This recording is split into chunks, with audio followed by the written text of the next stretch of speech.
Not every horror game is worth your time. These are the ones that truly scare you, the kind that get under your skin and stick with you long after you stop playing. Here are the 18 best horror games that are absolutely worth playing.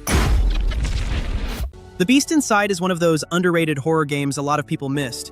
It blends psychological horror with a mystery thriller. You play as Adam, a cryptanalyst hiding in a remote forest during the Cold War. While settling into his new home, he discovers a 19th century diary that slowly pulls him into a dark past filled with paranoia and violence. Gameplay mixes exploration, puzzle solving, and light survival elements. You decode encrypted messages, uncover hidden passages, and solve environmental puzzles to move forward. When danger appears, it's often smarter to hide or run rather than fight. The story shifts between two timelines, connecting Adam's present-day investigation with Nicholas's disturbing experiences in the past. As both narratives unfold, the isolation and hidden secrets build tension, and there's a constant feeling that something isn't right.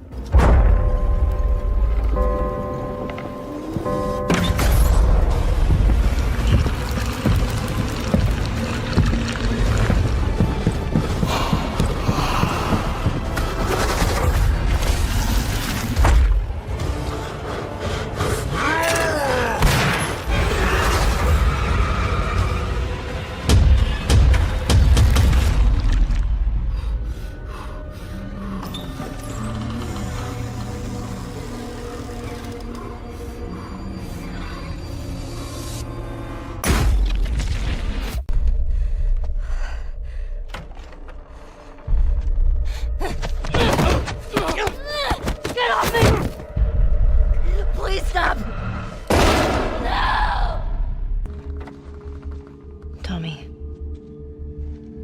I have to finish it. You have no idea what you're walking into. What are you doing?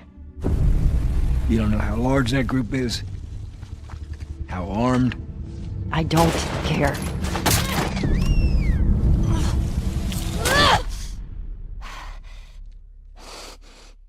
You can't stop this. The Last of Us Part 2 feels different from most story-driven games because it doesn't treat its journey as a simple good versus evil story. The plot follows Ellie as she travels across a ruined America driven by grief and revenge, but the narrative shifts perspective in ways that make you question every action. Gameplay feels more grounded and tense than before. Enemies talk to each other, react when their friends are taken down, and actively try to flank you, making fights feel unpredictable. Stealth, crafting, and navigating detailed environments give you different ways to survive, but limited ammo and breakable melee weapons force you to think carefully. Developed by Naughty Dog, the game also adds strong accessibility options and detailed animations, like crawling under vehicles or using ropes to reach higher areas, making movement feel more realistic.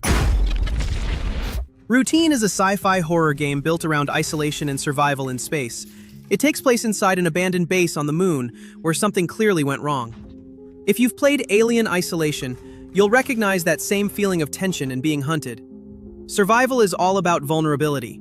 Resources are limited, and your multi-tool device is used for scanning, interacting with systems, and briefly defending yourself if needed. Most of the time, running, hiding, and paying attention to your surroundings is smarter than trying to fight. The story is told through audio logs, computer terminals, and environmental details instead of direct narration. As you go deeper into the silent station, you slowly piece together what happened to the crew and why the base suddenly went dark.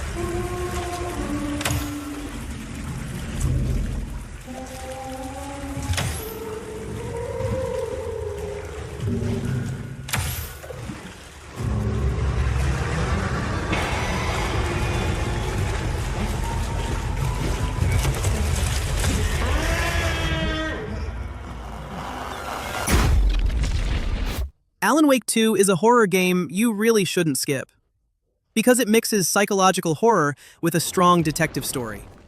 The plot follows FBI agent Saga Anderson as she investigates ritual murders in a small town, while writer Alan Wake tries to escape the nightmare world he's been trapped in for years. Gameplay sticks close to survival horror. You explore dark forests, empty buildings, and quiet streets while managing limited ammo and flashlight batteries. The flashlight isn't just for seeing in the dark. It's a key tool.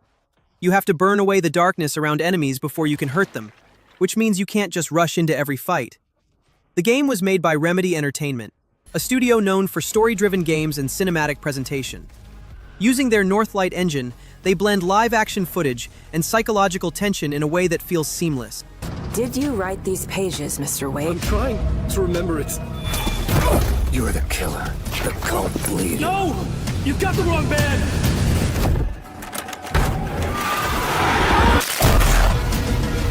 It's my fault! It got out! Wake has a double. Where is he now?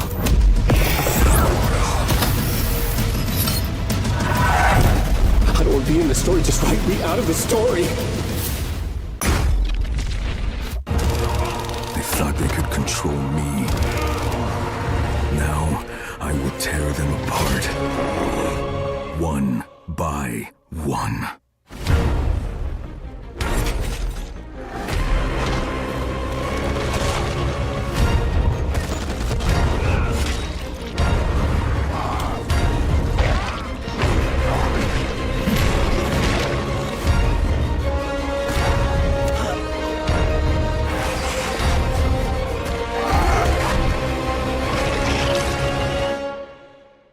Dying Light the Beast brings back Kyle Crane, the original hero from Dying Light 1, but he's not the same guy anymore.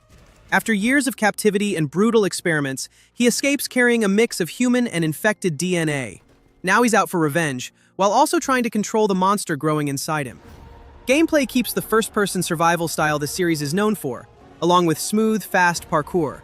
You'll run across rooftops, craft weapons, and fight using both melee and firearms. During the day, things are tense but manageable. At night, the infected get faster and more aggressive. Crane can also trigger Beast Mode, giving him brutal melee power and enhanced strength when things get desperate. Combat is all about mobility, timing, and managing your resources. You can't just fire endlessly and hope for the best, you have to think. If you're into horror shooters and somehow skipped The Evil Within 2, you missed one of the strongest entries in the genre. The game follows Sebastian Castellanos, a worn-down detective who finds out his daughter Lily might still be alive inside a simulated world known as STEM. Combat is built around survival and smart resource management. Ammo is limited, crafting materials matter, and enemies can swarm you fast if you're careless. Stealth kills, traps, and weapon upgrades aren't just extras, they're key to staying alive and controlling fights instead of just panicking and shooting. Even with strong fan support, a direct sequel hasn't happened. The series creator Shinji Mikami eventually left Tango Gameworks, and later Microsoft shut the studio down during a broader restructuring focused on bigger priority franchises. Enough art school bullshit! Where is she?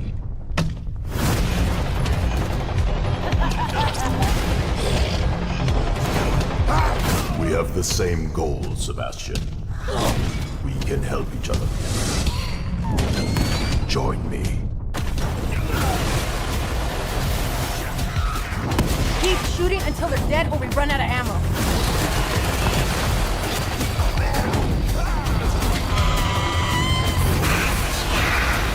Once I have the power of the core, you will be truly free. Are you all right? Why wouldn't I be all right? Cronos the New Dawn mixes horror and sci-fi in a way that instantly reminds you of Dead Space.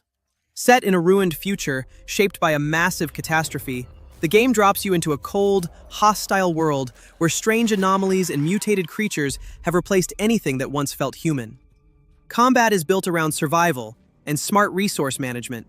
Ammo is limited, enemies are aggressive, and positioning really matters. There's also a dangerous mechanic where fallen enemies can merge with other bodies if you don't burn them, coming back as something stronger and harder to kill. That means every fight has consequences. The story follows a traveler sent back through time to find people who didn't survive the disaster. Each mission uncovers pieces of what went wrong, slowly connecting personal tragedies to a much larger collapse that reshaped the world. The rotation must go on. I need to do my part.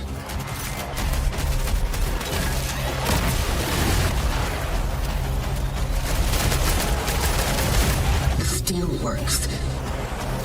The outbreak. His mission. My awakening.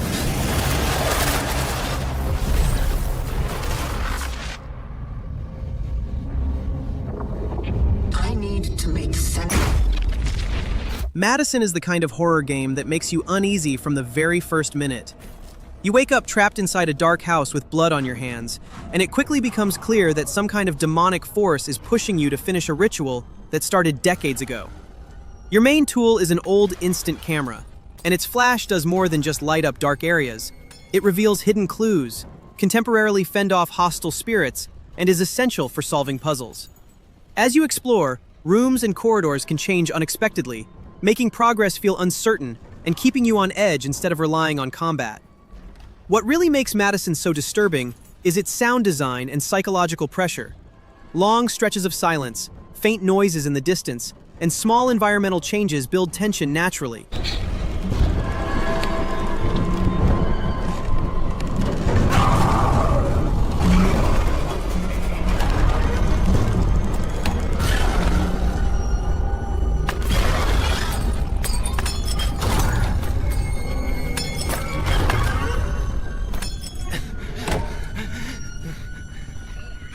The attic.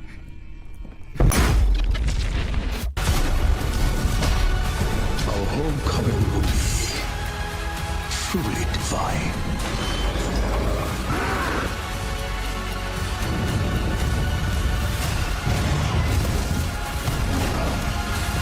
There's still a way out for us.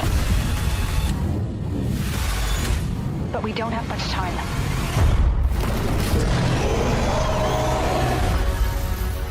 Dead Space Remake brings one of the most iconic sci-fi horror games back with modern visuals and immersive atmosphere. You play as Isaac Clarke, an engineer sent to repair a massive mining ship in deep space, only to find the crew slaughtered and something deadly still moving through the corridors. One of the biggest improvements is how the ship now feels like a real connected location. A security clearance system lets you unlock previously sealed areas, giving you reasons to revisit sections for upgrades and supplies, while knowing danger could still be waiting. Combat feels more intense thanks to the peeling system, which shows layers of flesh tearing away as you strategically dismember enemies. The remake also adds an intensity director that can trigger random sounds, surprise enemy encounters, and environmental changes, so even familiar hallways never feel completely safe. Metro Exodus is different from most post-apocalyptic shooters because it takes you beyond the underground tunnels and into a wide, ruined world across Russia. You follow Artyom and his crew aboard the train Aurora, searching for a new home while traveling through regions shaped by nuclear fallout. Survival mechanics shape every choice. Your gas mask filters run out over time, weapons get dirty and need maintenance, and crafting is key for ammo, medkits, and gear. Resources are limited, so stealth and patience often work better than charging in. Small moral decisions throughout the journey can also affect how the story ends, giving your actions real weight. What really makes the game work is how reactive the world feels. The day and night cycle changes how enemies behave. Some areas are safer in daylight, while others become more dangerous after dark.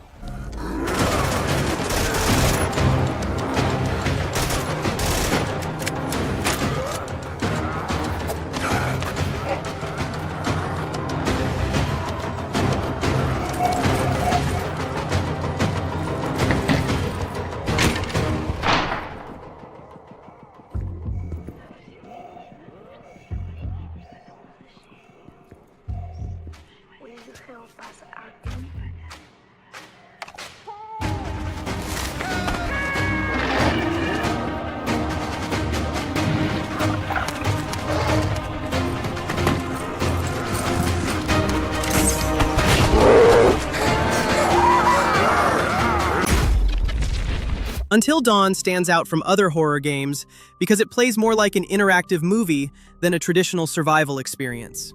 The story follows a group of friends returning to a remote mountain lodge 1 year after a tragic event, only to find themselves trapped in a night filled with terror, secrets, and deadly choices. Gameplay focuses on exploration, dialogue choices, and quick-time events during chase and danger sequences. Staying calm and making the right input at the right moment can mean the difference between life and death for a character. What makes it different is the butterfly effect system. Every decision, even small ones, can change relationships, events, and who survives until morning. The game was built with performance capture and cinematic presentation, making characters feel realistic and emotionally grounded. Now what gives gives you the right to play God? Why are you doing that? Maybe you don't like them as much as you pretend to. I don't know. Stop it! If we can't get along for 10 minutes, then maybe we need a little bit of a break, right? Total Chaos feels different from a lot of horror games because it mixes psychological dread with tough survival mechanics inside a decaying island town called Fort Oasis. You arrive after a storm leaves you stranded, guided by a strange voice on a radio, while the world around you slowly starts to feel off. Gameplay is in first person. You scavenge for materials to craft makeshift weapons, deal with tight inventory space, and constantly weigh whether it's smarter to fight or hold on to your supplies.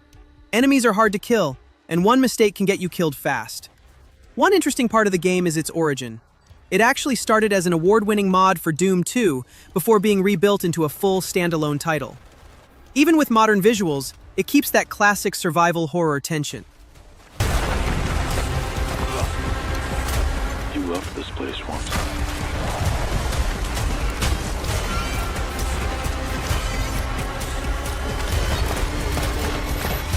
Every moment you dwell here will lead you closer to inevitability. If you still had a chance to leave, would you take it? Crisol Theater of Idols is a first-person horror shooter built around one brutal idea. You use your own blood as ammo and health. Every time you reload or fire, you're draining your own life. That means every shot matters, and you're always deciding between staying alive or staying armed. The game takes place on Tormentosa, a cursed island set in a dark, twisted version of Spain filled with religious symbolism and folklore. You play as Gabriel, a soldier caught in what feels like a divine mission gone wrong. What really makes Crisol unique is how resource and health management are intertwined. There's no traditional ammo. You must drain your own blood to reload weapons and heal, and you can only rebuild your vitality by draining blood from fallen creatures or using rare needles. That creates a constant trade-off between survival and offense, making combat feel tense and strategic.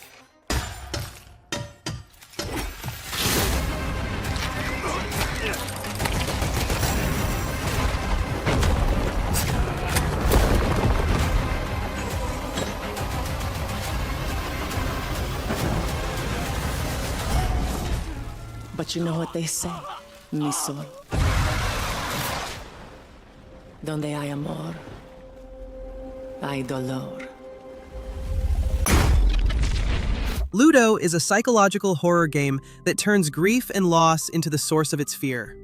You play as someone who can't leave their own home, and every attempt to escape only pulls you deeper into a distorted reality shaped by anxiety, memories, and emotional trauma. Gameplay focuses on perception and psychological tension. You solve environmental puzzles, follow audio cues, and observe subtle changes in the environment to progress. The house constantly transforms. Looping corridors, altered layouts, and sensory distortions challenge your sense of direction and what is real. The story explores the aftermath of losing a loved one, but it doesn't explain everything directly. Instead, it reveals fragments through environmental clues, sounds, and shifting spaces. Familiar rooms begin to feel wrong, and the house itself seems to reflect the character's mental state.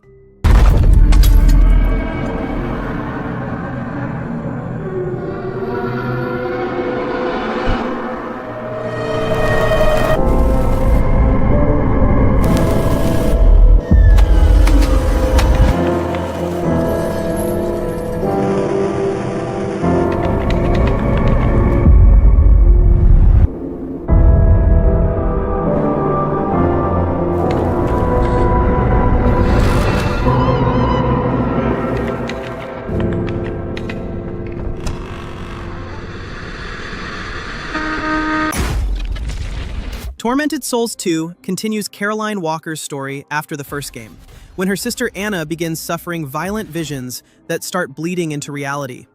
Searching for answers, Caroline travels to the isolated town of Villa Hesse, where something deeply unsettling awaits. Gameplay stays to classic survival horror design. Inventory space is limited, supplies are scarce, and improvised weapons like nail guns and melee tools must be used carefully. Puzzles demand observation and logical thinking, while enemies are dangerous enough that rushing into combat is rarely the safest choice. The sequel builds on the series' supernatural themes by allowing Caroline to shift between realities. This ability reveals hidden paths, changes environments, and uncovers clues that cannot be seen in the normal world, turning exploration into both a puzzle and a psychological descent.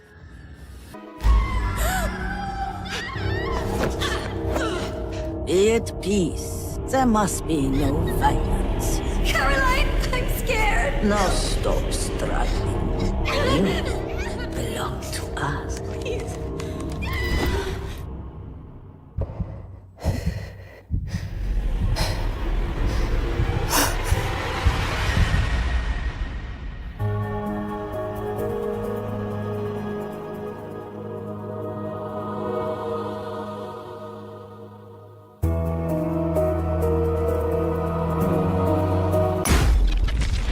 Reanimal is a dark horror adventure from the creators of Little Nightmares. But this time, the tone is heavier and more disturbing. The story follows a brother and sister returning to a twisted version of the island they once called home, searching for missing friends while confronting grotesque creatures and memories tied to their past. Gameplay blends cinematic platforming, stealth, and environmental puzzles. You guide both siblings through dangerous areas, avoid monstrous threats, and solve obstacles that require timing and coordination. The game also expands how you move between locations, opening up new paths to explore and giving the journey a stronger sense of freedom without losing its tension. Reanimal delivers horror through imagery, vulnerability, and emotional weight rather than constant action.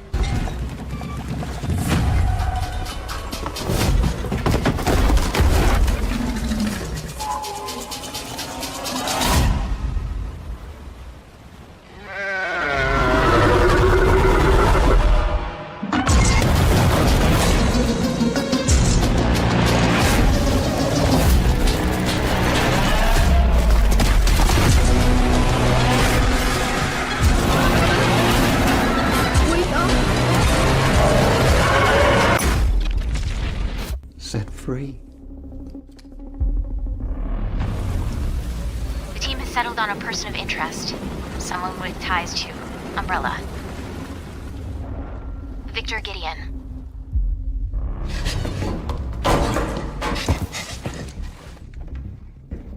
Grace! Grace!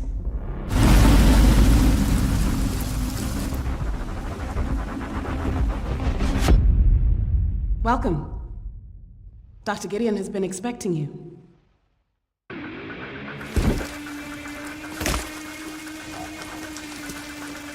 You there, Leon? Yeah.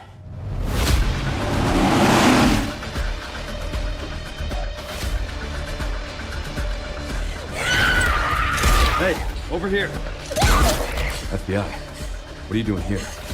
Would you like to see what's hidden under the hood? Don't do anything stupid. Me? Never. Resident Evil Requiem just came out a few days ago, and I'm still playing through it right now. This new chapter follows an older Leon S. Kennedy, clearly worn down by years of fighting bioterror threats, as he investigates a case that slowly opens into something far bigger. Alongside him is a new character, Grace Ashcroft, whose perspective adds tension and uncertainty as the story unfolds. The game shifts between the two characters, which helps keep the pacing from feeling stale.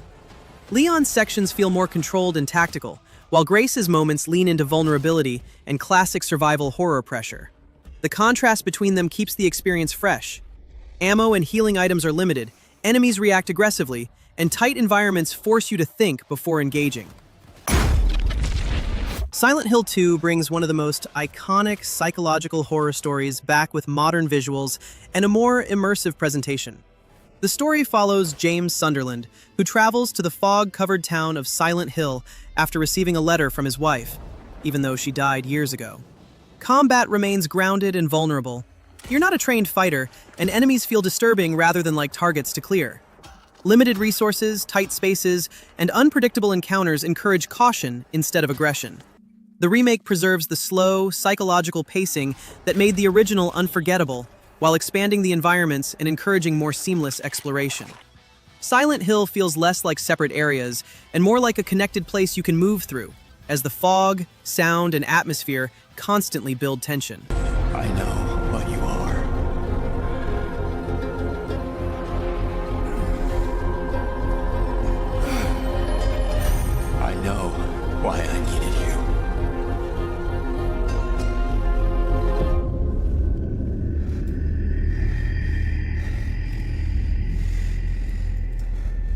But it's all over now.